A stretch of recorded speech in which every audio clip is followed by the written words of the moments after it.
বন্ধুগণ, কেরম আছেন সবাই? দেখেন আমাদের এখানে এটা ছিল ক্ষেত, হয়ে গেল পুকুর।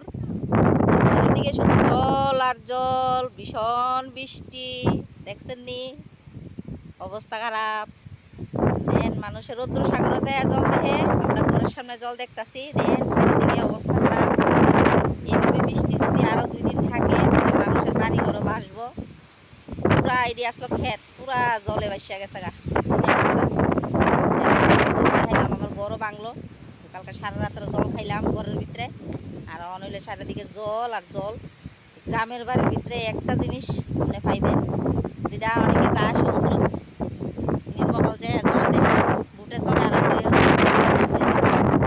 পুরা পুকুর হয়ে গেছে চারিদিকে শুধু জল আর জল। এইভাবে বৃষ্টি থাকলে মানুষের বাড়ি ঘরও ভাসবো। এটাই শেয়ার করলাম, কেমন লাগছে অবশ্যই জানাবেন, কমেন্ট করবেন, লাইক করবেন, সাবস্ক্রাইব করবেন মাই বেডি ডেলি ব্লগ চ্যানেল নিয়ে। আজকে আবার অনেক দিন পর আইলাম, ভিডিও করলাম, তো এটা দেখাইলাম। তো কার দিকে কেরম জল হয়েছে অবশ্যই জানাবেন কমেন্ট করে। তো সবাই ভালো থাকবেন, সুস্থ থাকবেন, টাটা।